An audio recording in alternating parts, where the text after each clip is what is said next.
Hello and welcome to the Daily Millwall for Tuesday the 15th of August 2023. In today's Millwall news, the tribute books that were on sale at Bristol City game in memory of John Berylson, the tribute book to his life passing, are now available to buy. They're available at Den. They're available online for those of you who can't get to them. Supporters who were unable to purchase a John Berylson tribute book last Saturday now do so at the Den or online. The 116-page memorial detailing the life of the late chairman and containing tributes from those who knew him best can be bought for £5, with all profits going to the John Berylson Legacy Fund. For those nearby, tribute books are available at the Den's ticket office, which is open from 9:30am to 5pm Monday to Thursday and 9:30am to 4pm on Fridays. Alternatively, Curtis Spall stocking issues those who wish to purchase online, with full details found here. So Curtis Sport were the company that were doing the programs before Millwall decided to stop doing programs. This is their website, curtis-sport.com, and just search for Millwall and it'll come up. There it is. Programs are due to be dispatched from Friday the 18th of August. They're saying there's a limited edition run, so I don't know how limited, but there you go. It is available to buy online, those who wish to do so. Although it does say for overseas inquiries, please contact us via our contact section. Don't know what that's about. They may be Brexit related, because other countries, EU countries, decided to put levies on goods coming from Britain, and it's caused chaos with people trying to send stuff overseas. So you may be able to get it if you're overseas, but you might have to do it on a special basis by contacting the company. There you go. Moving on to some big news of the day. This is from Pinken. It's not a gay news site, so don't worry, don't panic. It's actually it's a Norwich City fan site. That's what they call themselves. I have no idea why. Maybe it is a gay site. Maybe it's a gay Norwich City fan site. I don't know. Sounds a bit gay, doesn't it, Pinken? So George Long is set to sign for Norwich City. Wow. How quickly? Before Sunday's game? Will he be there, and will he play against us? That might be to our advantage, I think. Or I don't know, we'll have to get the shots on target to start with, at least one, and then you think we're going to at least score one goal. But you've got to get the shots on target. So yeah, this came out this morning. George Long set to sign for Canaries. It wasn't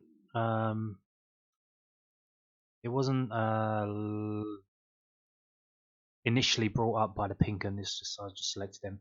It's all over the place. I don't know who initially had it. I might mention it in this story.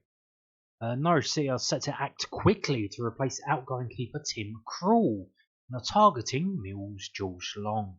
The Lions shotstopper has been identified as a replacement for the Dutchman, with City's championship rival set to let the 29-year-old depart on a free transfer. Isn't that nice? Isn't that nice? He threw his toys out the pram and we're letting him go on a free transfer. Long, who has previously played for Sheffield United, made 36 appearances for Millwall last season and will challenge Angus Gunn for the number one spot at Carrow Road. So he's not guaranteed number one, he's got a challenge for number one. Although he's supposed to be leaving us because he wants to be a number one, but he's not guaranteed to be a number one. And you've got Angus Gunn there, the son of Brian Gunn, famous Norwich City legendary goalkeeper, so he's going to have to go some to replace him, I think. He seems to be a fan's favourite. An England youth international, Long has played 86 matches at championship level, having joined from Hull back in 2021. He's unlikely to be unveiled as a Norwich signing prior to Krul's move to Luton Town being rubber stamped. The 35-year-old set to undergo a medical with the Premier League new boys on Tuesday. So basically, they're going to literally wait until the goalkeeper's gone, then sign Long. Gary Rowett confirmed Millwall will be open to allowing Long to depart in an interview last week. It's really, really simple. I spoke to Jordan. He's very keen to be number one somewhere if that opportunity arises, and I feel that's fair for him, Rowett said, per the Southern News. He's worked very hard to be in a number one position, and by bringing Matija in, so obviously pushes him down that order through no fault of his own. I had a conversation with him and just said until the window shuts, we'll just make sure we're all clear on what the opportunity may look like if George doesn't get that chance. I think we'll sit down and reassess that. He's been incredibly professional. He's conducted himself fantastically well. And like I said, it's a difficult situation as it's not his fault. He hasn't done anything wrong and we just had to make a decision. And there's literally nothing more than that. I know people like to speculate, but he's been brilliant around the place. And he's a really popular player. And like I said, if the window shuts tomorrow and George hasn't had the opportunity to play first team football somewhere, then we'll reassess what that order looks like. Yeah, this is the quote that was in the Southern News that was put the other day. And what I said to this is Gary Rowett, the diplomat. It's obvious because there were rumours that George Long refused to travel to be on the bench at Middlesbrough. Was it Middlesbrough? No, the Reading game. No, maybe it was Middlesbrough. Yeah, no, it was Middlesbrough. So there were rumours online that he'd refused to play. He refused to go with the team. And if you don't know, they always take free keepers to first team matches in case one of the other ones gets an injury. If you saw on the Duncan Watmore situation where he went to the wrong bench and then he goes to the Millwall bench, you see behind the bench Connell Truman's sat right there. So they always bring an extra goalkeeper just in case, because 3 points in the Championship is a very big deal. You don't want to leave that situation where you're without a keeper and you have to have an outfield player going goal. Like, it's fun to see that. You see that on Sky with other teams, but it's something that used to happen in the Premier League. But now with all the subs now, like it's the kind of thing that doesn't really happen now. And you're like, can you imagine like how much money they're spending on players now? You got £100 million players and whatnot. And you're like, oh, do you want to go in goal? Are you serious? Are you serious? Yeah, it's seems to be a situation that doesn't happen anymore. So yeah, this quote was from a couple of weeks ago, or 2 weeks ago. Gary Rowett being a diplomat, so reading between the lines, it's clear that something's happened and Gary Rowett's covering for it. But we'll see. So it looks like he's set to sign for Norwich City to compete for the number one spot, not guaranteed number one. So there you go. So they're saying here that Tim Krul will move to Luton on Tuesday. So, well, that's supposed to be today. I don't know if that happened. So you would think that would, as soon as that's happened, then now the George Long deal will go ahead, and then he'll be in the squad on Sunday. Then he must be. So, like I said, if he plays, as long as we can manage to get a shot on target, which is easier said than done, given we play with 7 defenders in our team, yeah, we should score a couple if he's in goal, which would be nice. Moving on to this, the other big story of the day. Ticket details for Millwall versus Leeds United. Millwall welcome Leeds United to the Den in the Sky Bet Championship on Sunday the 17th of September. Kick off 12 midday. It's over a month away. Round about a month away. And tickets are now on general sale. Oh, general sale. Not even to members first. This game is a Category A match. Ticket prices will increase by £3 on match days. Tickets in blocks 27, 28, 29 and 30 will be available to anyone who has an account on the system only. No general sales within this area though. For the 23-24 campaign, the Lions are offering the option to print at home. Yeah, that's great. Such a great system that they've had to install barriers outside the ticket in turnstiles. Great, yeah. What you need to realise about the e-ticket situation, that there's a company that's going around they're contacting all the football clubs are offering a system, and they're saying it's going to be cheaper than what they're currently paying, and Millwall having to scrape and scrimp and make as much money as they can. Obviously, just jumped 2-footed into this just to save a few bucks. So hopefully the company running the tickets doesn't go bust like all the other deals we do, but that is yet to be seen. So yeah, the tickets are on general sale right now. If you wanted to get one, go and get one. If you want to get a good seat in a specific place, I would say do it sooner rather than later. If you don't mind where you sit, you might be able to wait a couple of weeks. But there you go. The Leeds tickets are on sale now, immediately, promptly. This from southwarknews.co.uk. He's been speaking to Gary Rowett. Millwall boss examines challenges of new EFL rules on time wasting and dissent. Gary Rowett has given his take on the regulations, which has fans and pundits talking. Gary Rowett has said there are challenges to contend with. After new rules were implemented by the English Football League to crack down on time wasting. The opening 2 rounds of EFL fixtures saw heaps of stoppage time added on in matches, similar to what was seen in the Qatar World Cup last year. The regulations were introduced by IFAB and has seen games last longer on average across the EFL and Premier League. Referees have also been instructed by governing bodies to be stricter on clear and impactful actions that could waste time. With Millwall forward Kevin Nisbet booked for kicking the ball away against Middlesbrough on the opening weekend in the season. Lions boss Rowett said, "There's some challenges as a manager and as a player, certainly. You have to think about maybe not using your last few subs too early, because you're going to get a lot of players who go down with cramp or go down fatigued, or even with a potential injury in the last 10-15 minutes. You're only talking about another 5 or 6 minutes, but that's another period of the game to be under pressure. We'll try and find a winner. So you're going to have a good impact late on in games. It's going to be crucial.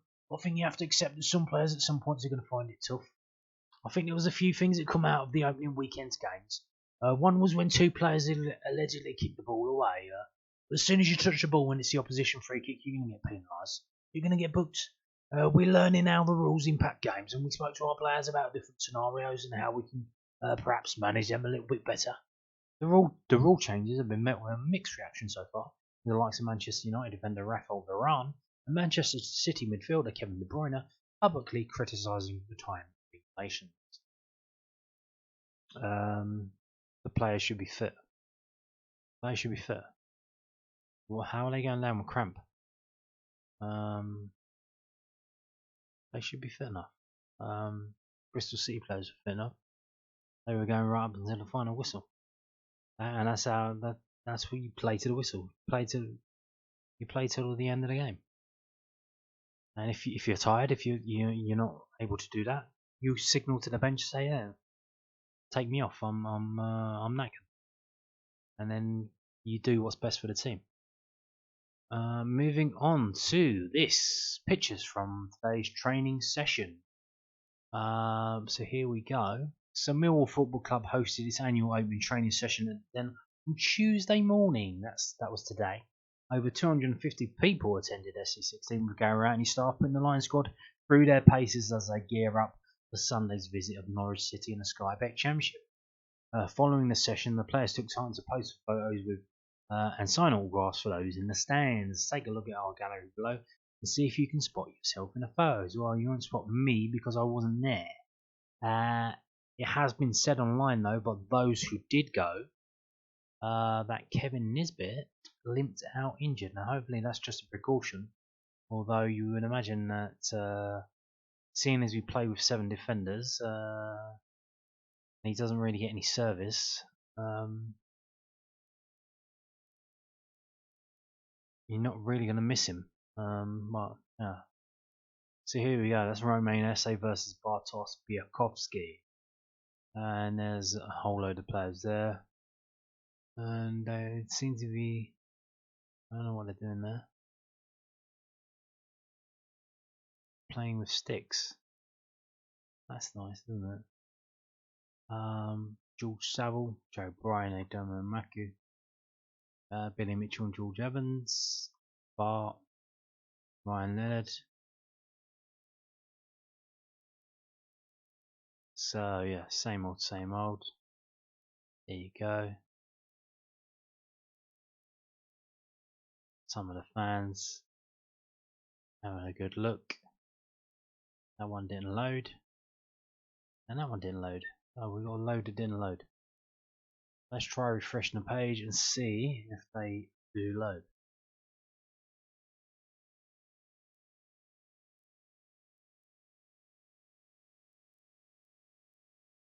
Okay, let's try again. Let's go the other way. There we go. There's the new goalkeeper there.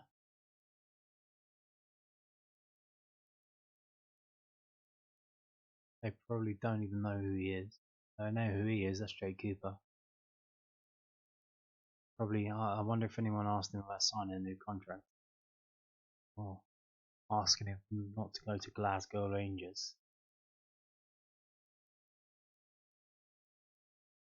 So let me know.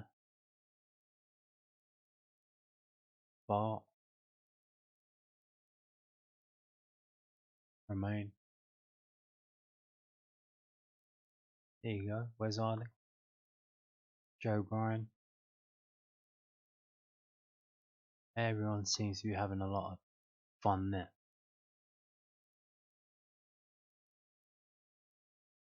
And there's Casper and the kid next to him is nearly as tall as him. There's Gary Rowett there. So yeah, there you go. Kid, I think he took his shirt off to get signed.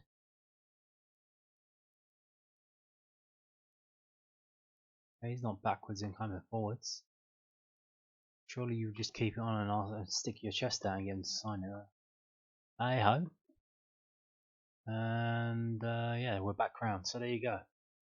Loads of kids there having a good time watching the players train. And getting stuff signed, getting photos. Good time was at my hall, except for Kevin Nisbet who limped off injured. But hopefully that was just a precaution. Now moving on to and finishing with the under-21s opening their season with a draw away at Sheffield Wednesday. So here we go. This is a match report from millfc.co.uk. Under-21s begin season with draw. Millwall under-21s began their 23-24 professional league season with a 2-2 draw at Sheffield Wednesday on Tuesday afternoon. Abdul Malik put the Lions ahead at the Owls Middlewood training ground, with Wednesday then pulling level, only for Henry Hearn to step off the substitute bench and fire Millwall back in front 9 minutes from time. But a penalty kick in the 89th minute, however, prevented the Lions from earning 3 opening day points. Next up for Millwall under-21s is the visit of Burnley on Monday the 21st of August. That is currently set to be at Millwall's training ground, so that won't be at the Den. And the Millwall team was Waddy, Smith, Vid, Grant, Adam Malaki, Cotton, Lawson, Abdul Malik, Walker, Ros, Leahy, and the sub was Hearn for Leahy. And the unused subs were Horsley Mackay, George Evans, the goalkeeper, Ollie Evans, and a trialist. So there you go. Not a bad start. Long trip up to Yorkshire. Coming away with a point. Unfortunate the last minute penalty kick. I would do wonder though. So we just heard about the extra time that they're adding on. Is that just for pro games? Are they doing it for this as well? Are they doing it for the under-20? Are they doing it for your kids' football team? Have they started the season yet? Or do they start in September? In terms of Sunday League and your kids' games. Surely they're not doing 100-minute games for the kids as well. Surely that's just for the Premier, like professional games. I don't know. That would be... I don't see the point of that. Obviously they're trying to make the pro game... I don't know what they're trying to do actually. I think they're trying to make it so there's more football. So it's not the game management, where they're just boring everyone. They want the game to be exciting and there to be a lot of action and not lots of dead time with players just taking their time just pissing around and stuff. And there was some kind of stat that in a 90-minute match there's like 56 minutes of actual football being played. And obviously they want to get that up. Kind of like what's happening in baseball, where they brought in speed clocks and stuff, pitch clocks to stop the pitchers just warming up and stuff and taking their time between pitches. They want to speed it up. The games are taking like 4 hours or whatever, and they're now taking like 2 hours. Obviously, I think that's what football are trying to do. They're trying to stop the game management and the time wasting. So that there's more football being played, and it's an exciting product because it is a product now. It's being sold around the world on television, and you're competing with many other leagues. So obviously they're trying to do that. Obviously with the way that we play in England, we play direct, go forward.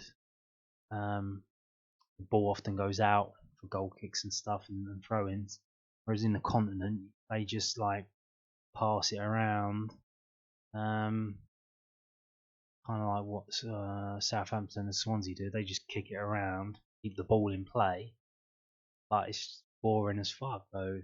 But yeah, just be interesting to see if they do 100-minute games in the under-21s as well. Is that good or bad?